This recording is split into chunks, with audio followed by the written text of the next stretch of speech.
Good morning दोस्तों।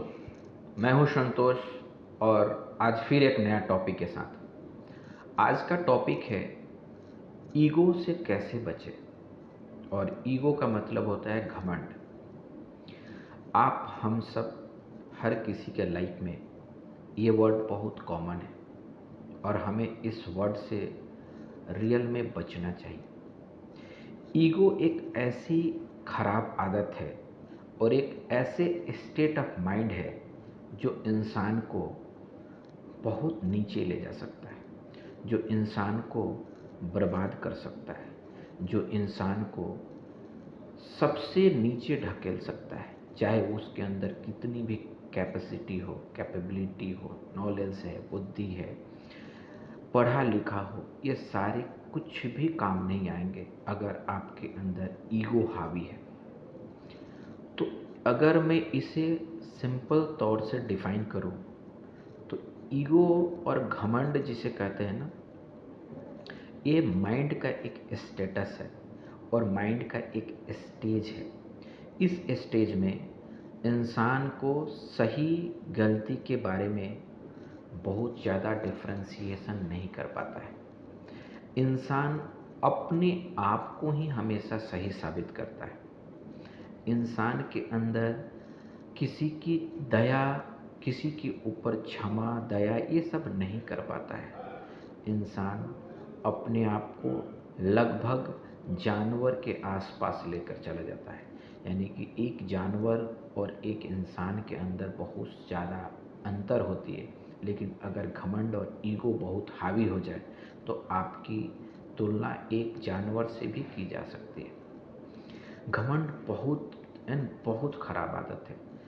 ये आपके जीवन में कभी भी आपको नीचे ढकेल सकता है, आपके जीवन के चलती हुई गाड़ी को भी रोक सकता है और आप जहाँ भी आज हैं वो जगह हासिल करने में आपको बरसों लगे हैं, लेकिन अगर आपके पास ईगो और घमंड है जो दूसरे को दिखेगा तो आप उतने सालों का मेहनत बहुत जल्द बर्बाद कर सकते हैं।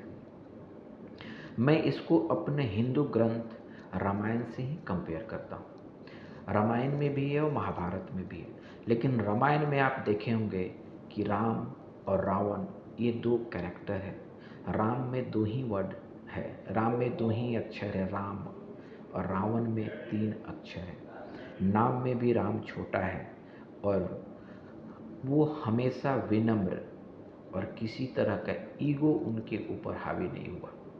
इवन आपको पता होगा कि जब रावण के साथ युद्ध होना शुरू हुआ, उतने खराब और निंदनीय अपराध के बावजूद भी राम ने दया करने का ऑप्शन बनाए रखा। लास्ट में उन्होंने अंगद को भेजा जानती दूत के रूप में।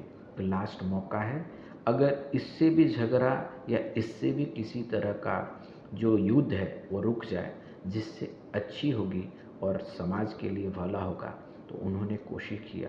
जो कि आज के दुनिया में इसका जस्ट विपरीत होता है। क्षमा तो कुछ है ही नहीं और लोग कहते हैं कि मैं मजबूत हूँ, इसलिए मैं ईगोइस्ट हूँ, इसलिए मैं घमंडी हूँ, मेरा कोई कुछ बिगाड़ नहीं सकता है। नहीं दोस्तों, रावण भी यही सोचता था।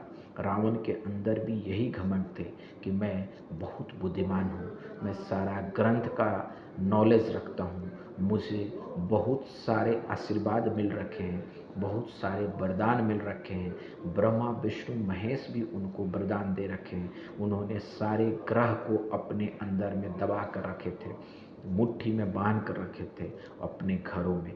इस सारे शक्ति के बावजूद भी वो अपने आप को रावण बचा नहीं पाया और उसका कोई दूसरा रीज़न नहीं था, वो एक ही रीज़न था, वो उसका घमंड। लेकिन राम की जीत हुई, वो उनकी थी, उनकी विनम्रता, उनकी शांति, उनका समाज के क्षमा करना।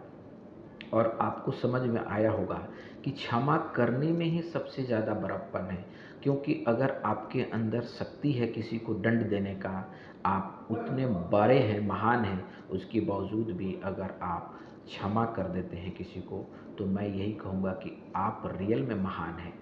जो क्षमा नहीं करता वो महान नहीं, वो कायर है। तो दोस्तों, मैं इस टॉपिक में आपको ये बताना चाहता हूँ, कि विनम्र रहिए, अपने काम में लगे रहिए, घमंड को अपने आसपास भी नहीं भटकने दें, क्योंकि ये आपके एनर्जी को बर्बाद कर देगा और एक छोटा भी मिस्टेक हो सके आपको बहुत ज़्यादा लॉस दे सके।